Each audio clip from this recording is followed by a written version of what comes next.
Connect with Elliot in the morning on Twitter at EITM Online. Hello, Robin Zander. Elliot and Diane, how are you? I am doing well, sir. How are you? Oh, partly cloudy. All right, that's fine. I'll take that. That's not bad.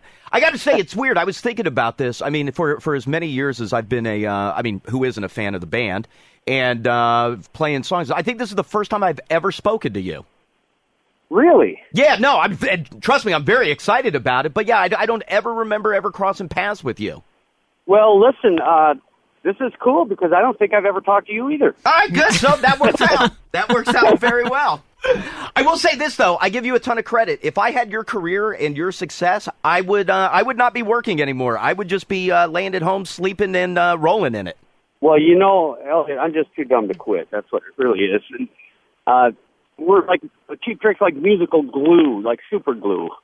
You just can't get it off. You can't get it away from you. And, I forget who it was that's in the Robin Zander band, but I was reading something they were talking about how, for all of you guys doing this and then, whether it's Cheap Trick or the Robin Zander band is for you guys, like that literally is your drug and being addicted to the performance and the writing and going through the process that really you couldn't, I don't want to say exist without it, but it is your addiction.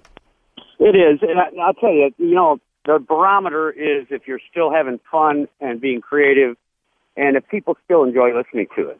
And I think with Cheap Trick, we go out every year and we tour with all these bands and, with Aerosmith and Def Leppard and all these big, huge bands. And we still go out there with the attitude like, we got to go out there and kick their ass tonight, And that's, if you don't have that attitude, then I think then it's time to quit. But now let me ask you this: when you're doing the Robin Zander band, is there something kind of nice about when you guys get on stage and listen, everybody in the band has their own history and has done their own things, but the expectation is completely different than if you're doing a Cheap Trick show or if. Yeah, the Robin Zander band is just sort of like just like hanging out and. We play these places, and it's only during time when Cheap Trick's not working. We play these places, and whoever shows up, and there's a lot of good musicians that show up, and hang out with us and get up and jam with us. So, it's more like a party than anything else.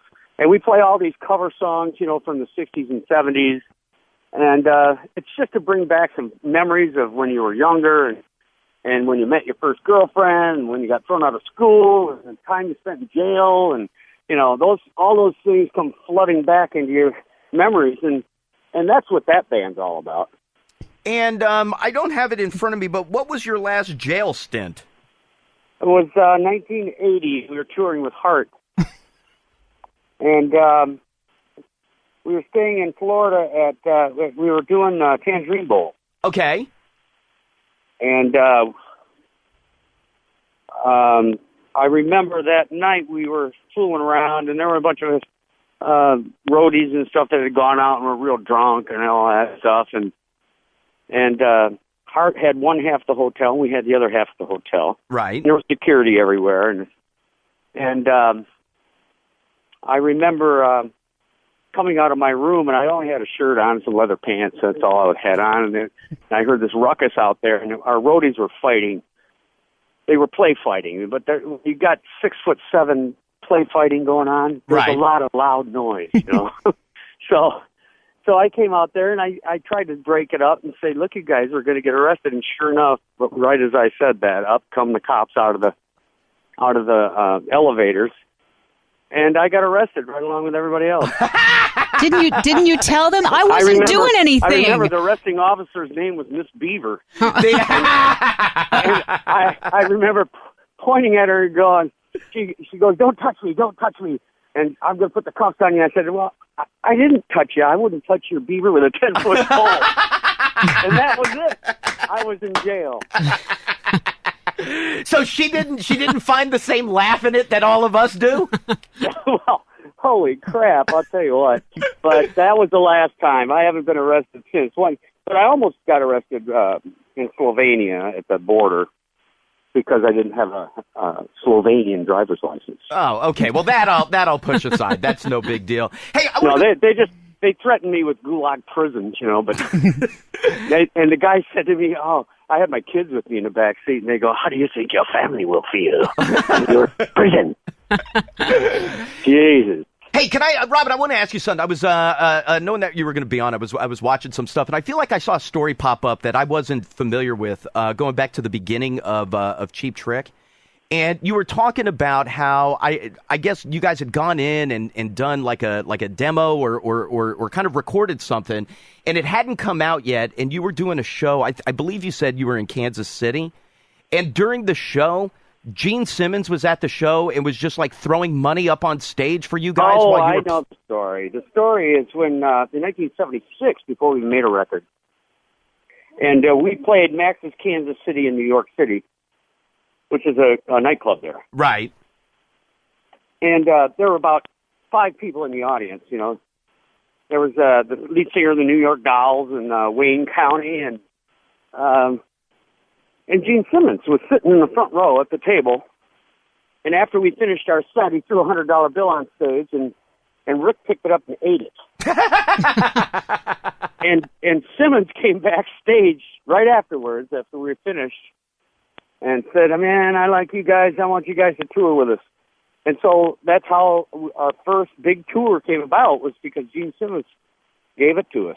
Wow. And, you know, a couple months later, we were in Canada and did a whole Canadian tour and part of the United States with Kiss.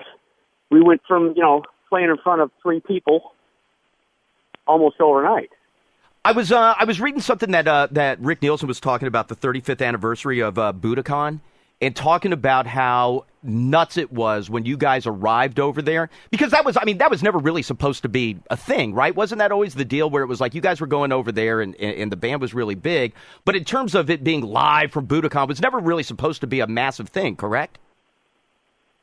Live at Budokan was only supposed to be for the Japanese audience. Now, what happened was we went over and recorded it.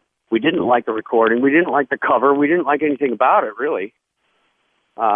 So we were arguing with our manager about it, saying we don't want this thing to come out. And he said, "Don't worry. It's going to be fine. Only the Japanese audience will hear it, and they deserve it because, you know, they brought us over here."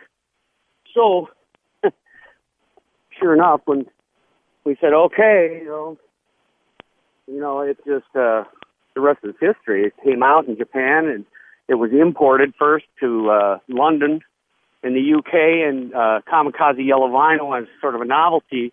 And then it went to Canada and became number 1 and multi-platinum in Canada before it was even released in the States. And, of course, it was number 1 in Japan.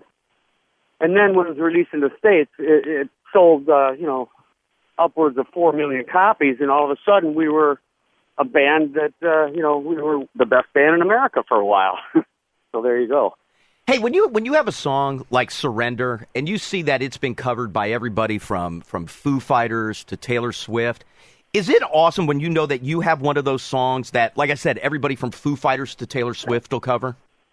Oh, I think it's fantastic. I love it. You know, it's the same as when I was coming up, and, you know, you wear your heart on your sleeve, and you can't deny your influences. And, you know, with the Rolling Stones and the Beatles and the Kinks and the Who and the Hendrix and all that stuff, that's stuff that we did.